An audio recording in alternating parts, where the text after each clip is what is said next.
Fala pessoal, tudo bem com vocês? Eric aqui para mais uma aula de matemática. E hoje nós vamos falar de semelhança de triângulos. Então, meu querido, você já sabe, pega o seu material, lápis, caneta, borracha, caderno, inscreva-se neste canal, ative as notificações para ficar por dentro de tudo que acontece dentro do meu matemático favorito e ainda por cima poder receber o melhor conteúdo de matemática para o seu estudo. E vem comigo, vamos juntos para mais essa aula.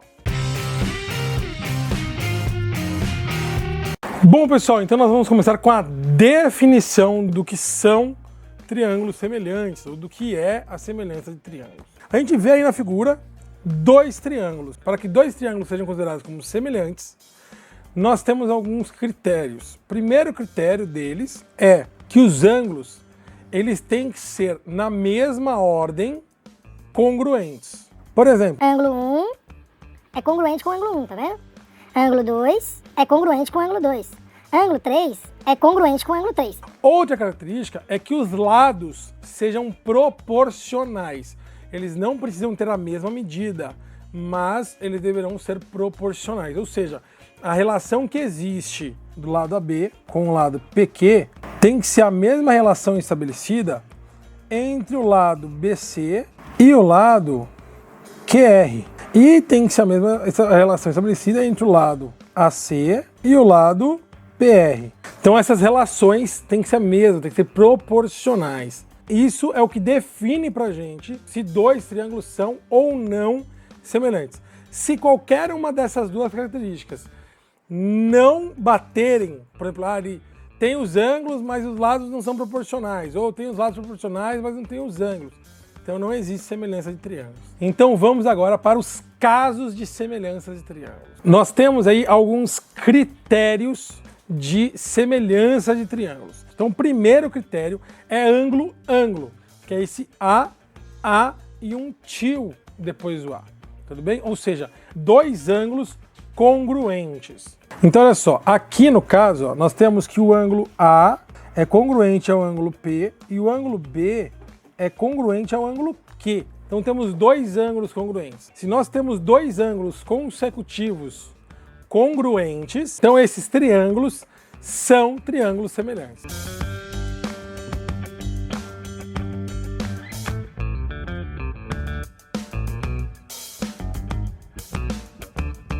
Então esse é o primeiro caso de semelhança de triângulo. Nós podemos representar isso da seguinte forma. Ó. Se o ângulo A é congruente ao ângulo P e o ângulo B é congruente ao ângulo Q, então, dessa forma, o triângulo ABC é semelhante ao triângulo PQR. Então, pessoal, o segundo critério é o critério lado-ângulo-lado.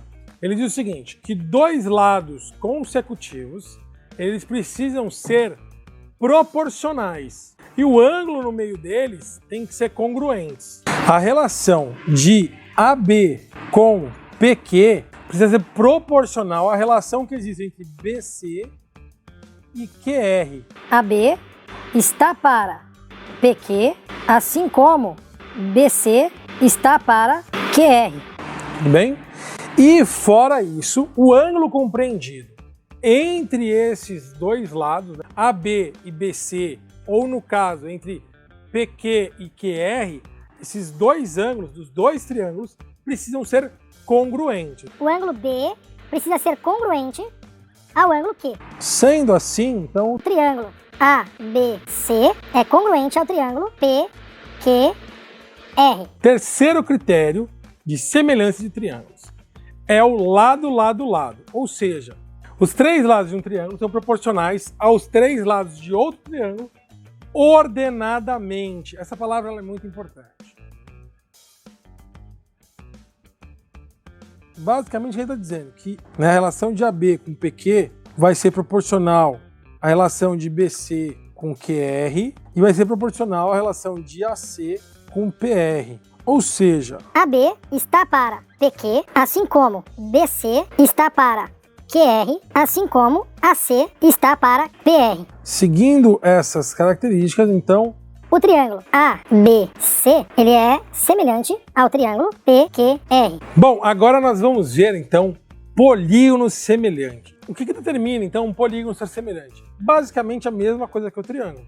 Os seus ângulos ordenadamente precisam ser congruentes e os seus lados precisam ser proporcionais. A gente faz a seguinte comparação, ó. Azinho está para a linha, assim como Bzinho está para B'linha, assim como Czinho está para Clinha, assim como Dzinho está para Dlinha, assim como Ezinho está para Elinha. Nesse caso a gente vai parar aqui porque só tem 5 lados. Daqui tem que ser igual a uma constante K. A constante K é uma constante de proporcionalidade. Bom, pessoal, é isso. Terminamos a aula. Mais uma vez, muito obrigado por essa aula de verdade. É sempre um prazer estar aqui com vocês. Aproveitem, inscrevam-se no canal e já deixem o seu like aí.